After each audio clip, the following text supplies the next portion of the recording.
हाँ जी, नमस्कार भाई सभी को। कैसे हो सारे? तो उम्मीद है सब स्वस्थ होगे, मस्त होगे। चलो, तो हमारा टॉपिक चल रहा था भाई राजस्थान के त्योहार। उसमें हमने हिंदू धर्म के त्योहार पढ़ लिए थे, जैन धर्म के त्योहार पढ़ लिए थे और सिख धर्म के त्योहार हमने पढ़ लिए थे। आज हम पढ़ेंगे मुस्लिम धर्म के त्योहार। तो आपके बाकी जो त्योहार है जिनमें सिख, जैन, हिंदू, बौद्ध या फिर ये आते हैं, तो इनमें क्या होता है कि ये जो हमारे विक्रमी संवत के हिसाब से ही चलते हैं भाई, तो उनमें कोई दिक्कत आती नहीं है। हमारे जो मुस्लिम धर्म के त्योहार है, मुस्लिम समुदाय के त्योहार है, वो चलते हैं हिजरी संवत के अनुसार। एक अलग कैलेंडर है, हिजरी संवत या हिजरी कैलेंडर इसको बोल सकते हैं। इसके हिसाब से चलते हैं। तो हमें पहले ये कैलेंडर पता होना चाहिए भाई। मैं ज्यादा नहीं, आपको सामान्य जानकारी लिख दी है यहाँ पर, और एक बार आप इसका स्क्रीनशॉट लो, फिर हम इसको आगे पढ़ते हैं। अच्छे से लो स्क्रीनशॉट एक बार।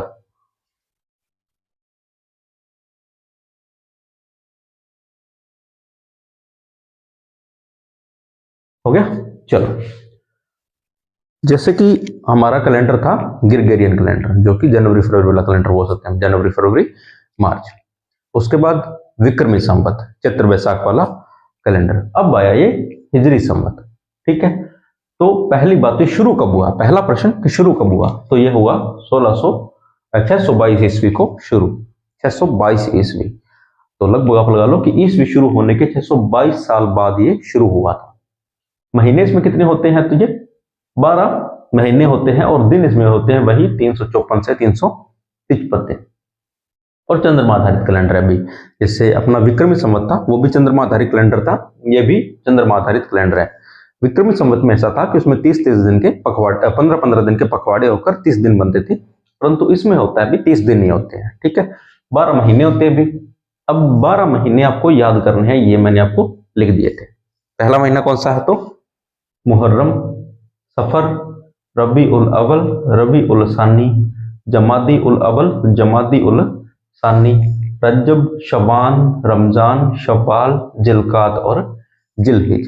अच्छा भाई, अगर इनमें कुछ गलती हुई हो, मैं एक बात तो पहले बता रहा हूं कि हमने ये किताबों से लिखे हैं अभी।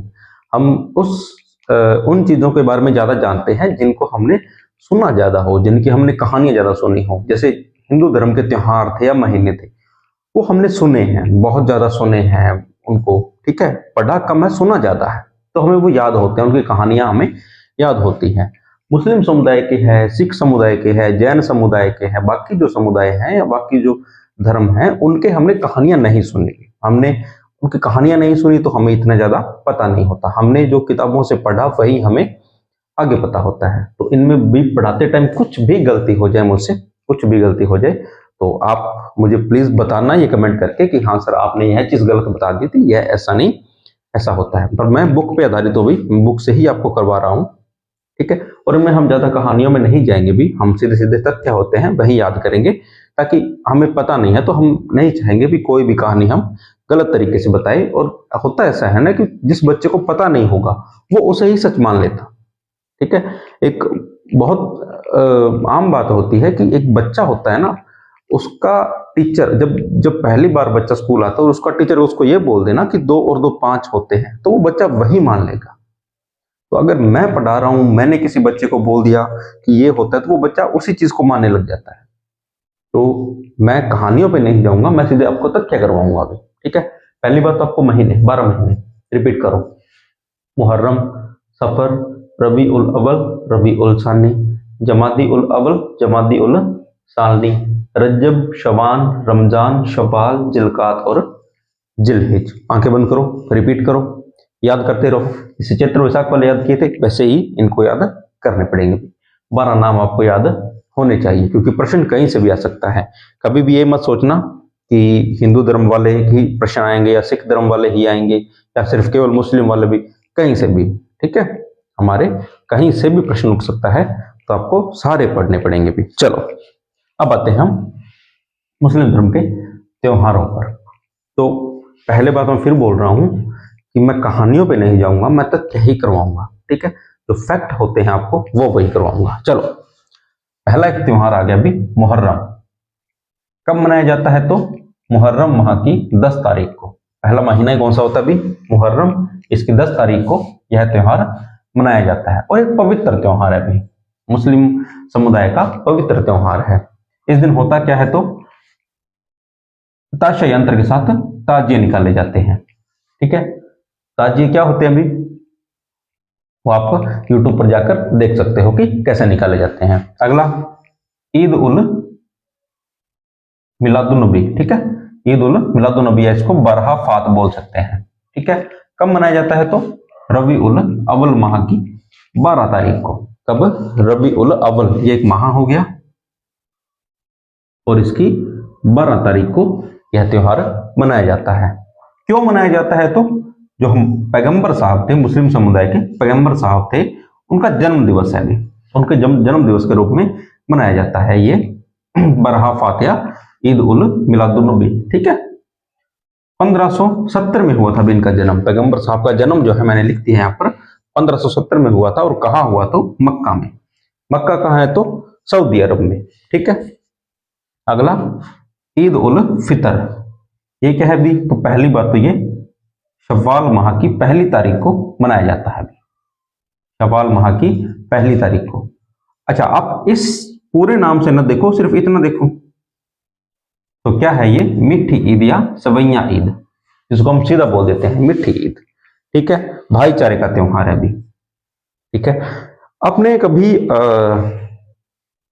जब आप स्कूल में थे तो आपने कभी एक कहानी पढ़ी होगी मुंशी प्रेमचंद की, ईदगाह। पढ़ी है सबने? पढ़ी होगी ना। तो उसमें एक वो बच्चा होता है हामिद, जो कि अपनी दादी अमीना के साथ रहता है और जब वो मेला देखने जाता है तो वहां से चिमटा लेके आता है, क्योंकि जो बूढ़ी दादी खाना बनाती है तो उसके हाथों की उंगलियां जल जाती है, तो उनके लिए वो एक चिमटा लेके आता है। सबने कहानी सुनी होगी भी, बड़ी ही प्यारी कहानी है। तो वही इसी त्योहार पे है, ईद का त्योहार, मीठी ईद का त्योहार, भाईचारे का त्योहार। इसमें होता है कि मुस्लिम समुदाय के जो होते हैं वो रोजे रखे जाते हैं और नमाज पढ़ने के बाद या उनका जो भी होता है उसके बाद वो क्या करते हैं भी, गले मिलते हैं। तो भाईचारे का त्योहार, तो सीधा ही आ जाए कि मुस्लिम समुदाय में भाईचारे का त्योहार कौन सा है? तो ईद उल फितर, या सीधा इसको ईद, मीठी ईद या सवैया ईद भी बोल सकते हैं। मीठी सवैया बनती है अभी। आपके कोई मुस्लिम दोस्त है तो उस दिन आप देखना, बड़ी मीठी बनती है अभी, बहुत अच्छी बनती है। मैंने कई बार खाई हुई है भी, दोस्त हर समुदाय के दोस्त हैं हमारे, तो चलता रहता है भी इन त्योहारों में भी आना जाना। ठीक है, अगला है भी ईद उल जुहा। कौन सा है? ईद उल जुहा। अच्छा, एक बार इसका स्क्रीनशॉट लो आप, 1 मिनट लो स्क्रीनशॉट, बताऊं भी।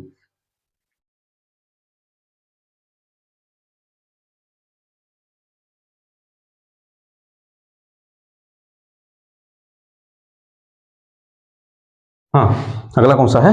ईद उल जुहा। कब? तो जिल हिज माह की 10 तारीख को मनाया जाता है और इसे हम बकरा ईद के नाम से ही जानते हैं अभी, बकरा ईद के नाम से ज्यादा जानते हैं हम। तो नाम असल में इसका ये है अभी, ये जरूर याद रखना। ठीक है, ईद उल जुहा क्यों मनाया जाता है? तो जो मोहम्मद साहब थे उन्होंने अपने पुत्र इस्माइल की अल्लाह को कुर्बानी दे दी थी। मोहम्मद साहब थे भी और उनको अपना पुत्र बहुत प्यारा था। हमने जितनी कहानी सुनी है वो उतनी आपको बताता हूँ। तो माना जाता है कि अल्लाह आए उनके पास और उन्होंने बोला कि अपने सबसे प्यारी चीज की कुर्बानी तू मुझे दे। तो उनका सबसे प्यारा जो होता है भी उनका पुत्र होता है इस्माइल। तो वो क्या करते हैं भी उसकी कुर्बानी देते हैं, परंतु जब कपड़ा एक रख देते हैं उसके ऊपर, परंतु जब वो कपड़ा उठाते तो देखते हैं कि वहां पर एक बकरा कटा हुआ है। तो उसी दिन से माना जाता है कि आप बकरे की कुर्बानी देते हो तो अच्छा होता है। ठीक है, तो बकरे की कुर्बानी देकर यह त्योहार मनाया जाता है। और ऐसा भी माना जाता है कि इस दिन अपनी जो प्रिय चीज होती है, प्रिय वस्तु होती है, उसका हमें त्याग करना चाहिए। ठीक है, चलो अगला है भी शब्बे बारात। शवान महीने की 14 तारीख को यह मनाया जाता है। ठीक है, माफी मांगने का दिन है अभी। क्या होता है इस दिन? तो इस दिन जो भी अपने हम गलत काम करते हैं, कुछ पाप किया है, किसी का दिल दुखाया है, उसके लिए हम माफी मांगते हैं। ठीक है, जैसे हमने जैन धर्म में भी पढ़ा था, माफी मांगने का एक दिन होता है, वैसे ही मुस्लिम समुदाय में है भी माफी मांगने का दिन। ये वही है भी जैसे हिंदू धर्म में बोलते हैं कि हम गंगा स्नान कर लेते हैं, हमारे पाप धुल जाते हैं, मतलब वही हो गया भी माफी मांगने जैसा ही, ठीक है। और अगला है शबे कदर। इस दिन क्या होता है भी, तो रमजान माह की 14 तारीख को यह मनाया जाता है। किस दिन? अच्छा, एक शबे बारात का एक याद रखना भी, इस दिन मोहम्मद साहब की ईश्वर से मुलाकात हुई थी भी। जो मोहम्मद साहब थे मुस्लिम समुदाय में, उनकी ईश्वर से मुलाकात हुई थी, इसलिए यह शब बारात त्योहार मनाया जाता है।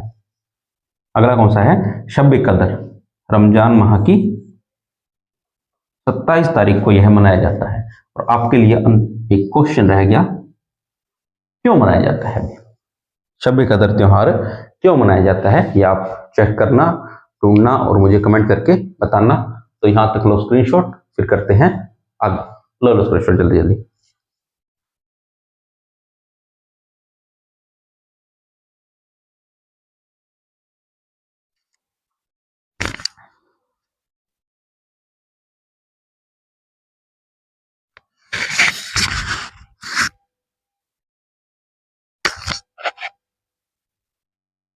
हाँ जी, हो गया स्क्रीनशॉट। चलो अब हम करेंगे आगे सिंधी धर्म के, सिंधी जाति के, धर्म नहीं अभी, सिंधी एक जाति है, सिंधी जाति के त्योहार और ईसाई धर्म के त्योहार।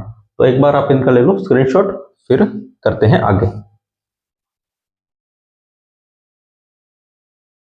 ले लिया? अच्छा, मैं पहले बता देता हूं बुद्ध धर्म के त्योहार एक ही है भी, वैशाख पूर्णिमा को एक ही दिन है। उसी दिन महात्मा बुद्ध का जन्म, उनको ज्ञान की प्राप्ति और उनका निर्वाण दिवस एक ही दिन में है। तो उनका एक ही है, बौद्ध धर्म में एक ही त्योहार आता है भी, वैशाख पूर्णिमा, जिसको हम बुद्ध पूर्णिमा के नाम से भी जानते हैं। ठीक है, चलो अब करते हैं सिंधी जाति के त्योहार। चलो पहला अभी थदड़िया बड़ी सातम। ठीक है, थदड़िया बड़ी सातम कब मनाया जाता है? तो भाद्रपद कृष्ण सप्तमी को। वही अभी हमारे उसी महीने से चलेंगे, जो हमारा विक्रमी कैलेंडर था उसी के हिसाब से चलेंगे। तो भाद्रपद कृष्ण सप्तमी को क्या होता है इस दिन? तो बसड़ा, बसड़ा जानते हो आप, ठंडा भोजन किया जाता है अभी। तो इस दिन सिंधी समाज के लोग हैं वो गर्म खाना नहीं खाते भी, पूरा दिन सिर्फ ठंडा भोजन ही करते हैं। ठीक है, अर्थात बासी भोजन खाया जाता है, ताजा पका हुआ भोजन नहीं खाया जाता। और क्या होता है? तो इस दिन पीपल के वृक्ष पर चांदी की मूर्ति रखकर उसकी पूजा की जाती है। तो जो पीपल का वृक्ष होता है उस पर अपने कोई भी देवता होते हैं उनके चांदी की प्रतिमा रखकर उनकी पूजा की जाती है भी। ठीक है, अगला त्योहार है चेटी चंड। कब आता है? तो चैत्र शुक्ल द्वितीया को। ठीक है, चैत्र शुक्ल द्वितीया, शुक्ल द्वितीया को। और क्या है इस दिन? तो इस दिन झूलेलाल जी की जयंती है। ठीक है, इन सिंधी समाज के जो देवता हैं उनके जयंती है भी झूलेलाल जी की। अगला चालीहा महोत्सव कब मनाया जाता है? तो 16 जुलाई से 24 अगस्त तक ये मनाया जाता है। ठीक है, अगला है असुचंड पर्व। कब मनाया जाता है? तो फाल्गुन शुक्ल चतुर्दशी को। ठीक है, ये भी 14 दिन होता है भी चतुर्दशी। ठीक है, और क्या है इस दिन? तो झूलेलाल जी के अंतर्धान होने की याद में। ठीक है, इस दिन झूलेलाल जी अंतर्धान हो गए थे, तो उनकी याद में असुचंड पर्व मनाया जाता है। ठीक है, तो ज्यादा नहीं है, भी 3-4 ही त्योहार है। सदड़ी या बड़ी सातम बासुड़ा हो गया, चेटी चंड झूलेलाल जी की जयंती हो गई, एक चालीहा महोत्सव है ये याद कर लेना, और असुचंड पर्व है, इस दिन झूलेलाल जी अंतर्ध्यान हो गए थे। 4 त्योहार है। अच्छा, एक है भी ये नवरोज। क्या है? नवरोज, नव मतलब नया, रोज मतलब दिन, नया दिन। ठीक है, अब तोड़ के देखो आप, नव रोज, नव मतलब नया, रोज मतलब दिन। हम बोल देते ना कि रोज ही स्कूल आवे है, रोज ही काम करते हो, या रोज काम कर, रोज मतलब दिन, नव मतलब नया, चैत्र शुक्ल एकम। क्या होता है इस दिन? नव वर्ष। तो पारसी धर्म का नव वर्ष है। हिंदू धर्म का नव वर्ष भी यही है भी, चैत्र शुक्ल एकम। और पारसी धर्म है उनका भी यही है, और उनका एक ही है भी त्योहार। तो पारसी धर्म का भी अगर कोई है वो ऐसे ना बोल दे कि सर हमारा नहीं करवाया आपने, तो है भी। ठीक है, नवरोज। चलो अब करते हैं ईसाई धर्म के त्योहार। तो एक बार आप स्क्रीनशॉट लो इतना का, अगर किसी ने नहीं लिया तो फिर आगे करते हैं।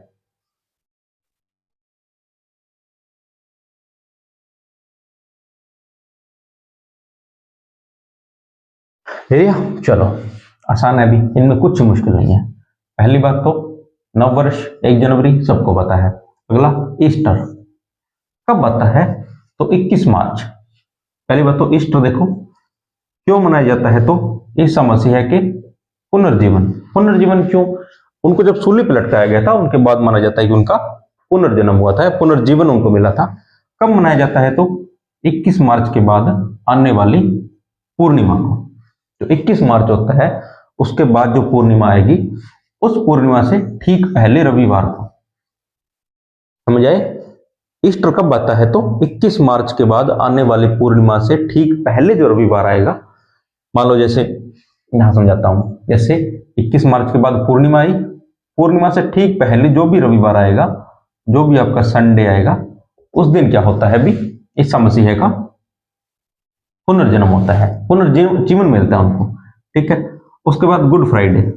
अच्छा, कभी भी किसी भी अगर आपका कोई दोस्त है ईसाई धर्म का, उसको हैप्पी गुड फ्राइडे मत बोलना भाई। क्यों, इस दिन ईसा मसीह को सूली पर लटकाया गया था। भी गुड नहीं है, भी बुरा दिन है उनका, सूली पर लटकाया गया था ईसा मसीह को, तो इसलिए गुड फ्राइडे नहीं होता। कब लटकाया गया था, तो ईस्टर के पूर्व शुक्रवार को, मतलब ईस्टर से पहले।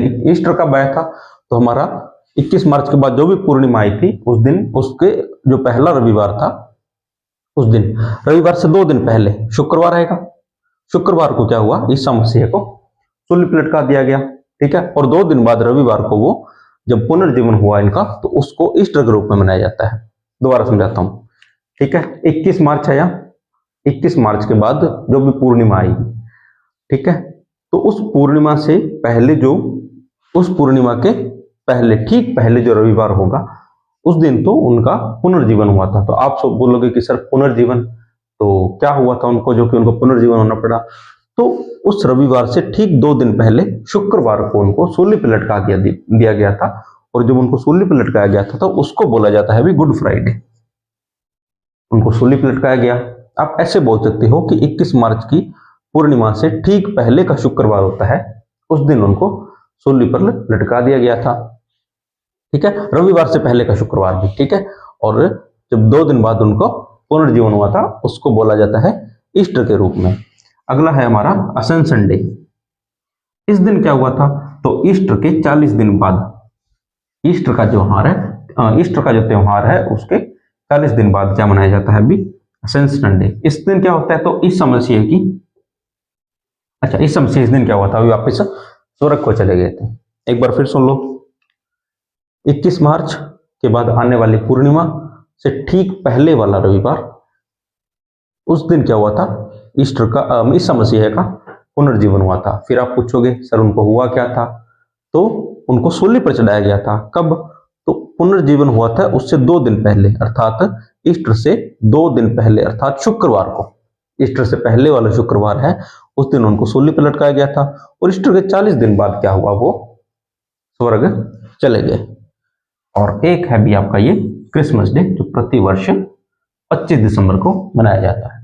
ये हो गए हमारे ईसाई धर्म के त्योहार। तो एक बार आप इसका स्क्रीनशॉट ले लो।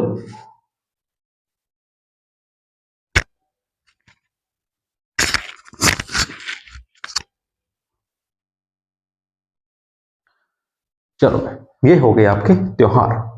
राजस्थान के त्योहार हमने आज पूरे कर लिए हैं। अभी एक टॉपिक था, अभी काफी लंबा हो गया, पर देखो हम धीरे धीरे चलेंगे, पर चलते रहेंगे, रुकेंगे नहीं, पढ़ते रहेंगे थोड़ा सही, पर पढ़ेंगे। वो जो होता है ना कि कछुआ और खरगोश की रेस में खरगोश ही क्यों जीतता है, कछुआ ही क्यों जीता है, खरगोश क्यों नहीं जीता। खरगोश तेज है भाई, बहुत तेज है, मैं बोलता हूँ। आज की अगर आज दौड़ाओगे तो शायद खरगोश भी जीत सकता है। निरंतरता, कहानी से सीख मिलती है हमें निरंतरता की, कि जो निरंतर चलता रहता है, चाहे वो धीरे ही क्यों ना चले, एक दिन वो अपनी मंजिल पर जरूर पहुंच जाएगा। ठीक है, अब जब मान लो कि मैं यहां से बाजार जा रहा हूं, मैं बाजार जाने के लिए निकला, रास्ते में 20 जगह पर रुका हूं, तो मैं बहुत लेट हो जाऊंगा पहुंचने में। पहुंच सब जाएंगे, बात है पहले पहुंचना और देरी से पहुंचना। ठीक है, तो जो निरंतर चलता है वो जल्दी पहुंच जाएगा। आपको भागना, मैं बोल सकता हूँ कि आज के टाइम में तो भागना ही सही बात होती है, पर अगर आप भाग नहीं सकते हो तो चलो, ठीक है, चलो कम से कम तो हम धीरे धीरे ही सही पर चलते जा रहे हैं और जल्दी ही हम इस पूरे कोर्स को पूरा कर लेंगे।